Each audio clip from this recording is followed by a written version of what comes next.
travers une manifestation. D'abord, dites-nous les conclusions que vous tirez de cette démarche. La première conclusion, c'est la forte mobilisation des Togolais, aussi bien à Lomé qu'à l'intérieur du pays, ce qui prouve leur détermination et leur adhésion franche à la plateforme politique que nous leur avons présentée en 4 points, à savoir le retour à la Constitution originale de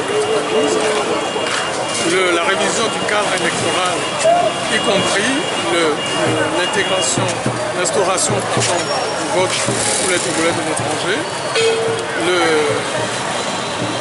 la remise aux normes des institutions, des institutions de la République, et puis la libération de tous les prisonniers politiques. Donc, vous savez, le régime n'arrête pas de dire que plus ça va aller, plus les gens vont se lasser, les gens vont se fatiguer.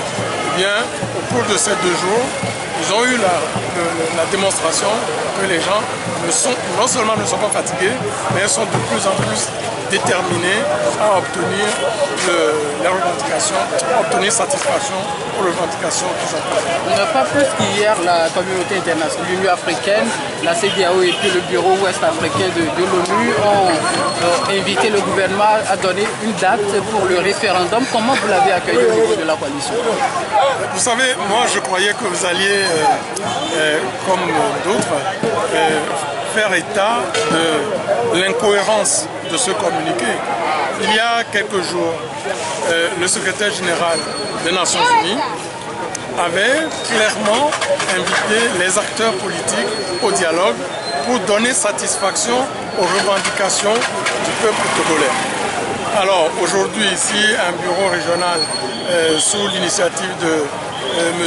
Ibn Chambas sort un communiqué un peu bizarre. Eh bien, nous considérons que ce communiqué n'a aucun effet sur notre lutte. Vous avez d'ailleurs vu tout à l'heure, lorsque Jean-Pierre Fabre en a parlé, pour nous, ce qui est contenu dans ce communiqué est nul et de nul effet. Et donc ça veut dire que la coalition ne va pas se tenir, enfin ne va pas tenir compte de ce communiqué? Pour nous, c'est un non-événement.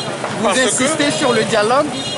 Non mais attendez, nous avons une plateforme dont la revendication principale est le retour à la Constitution originelle de 92. Nous sommes prêts à discuter avec le régime des modalités et de la manière de revenir à cette Constitution originelle. Nous sommes ouverts au dialogue. Nous n'avons jamais fermé la porte. C'est plutôt le régime qui a fermé la porte au dialogue. Nous avons toujours été ouverts au dialogue. Nous disons que le Togo, c'est notre patrimoine commun. Nous l'avons tous en héritage. Ça n'appartient ni à Faure, ni à sa famille, ça n'appartient ni à qui que ce soit, ni à Jean-Pierre Fabre, ni à Antoine Folie, à Brigitte. Ça appartient à tous les Togolais. Donc, c'est ensemble que nous devons discuter de ce qui doit être bon pour l'avenir de ce pays. Le contexte actuel n'est pas bon pour l'avenir de ce pays, on le voit. Donc, ensemble, nous avons posé une revendication qui est le retour à la Constitution de 92 parce que cette Constitution a été le fruit d'un consensus au niveau de la classe politique à l'époque des faits. Donc, nous disons que c'est à cette Constitution qu'il faut revenir. De quelle manière nous allons y revenir, ça, nous sommes prêts à en discuter, nous sommes prêts au dialogue pour le retour à la Constitution de 92. Ok, merci beaucoup. C'est moi qui vous remercie.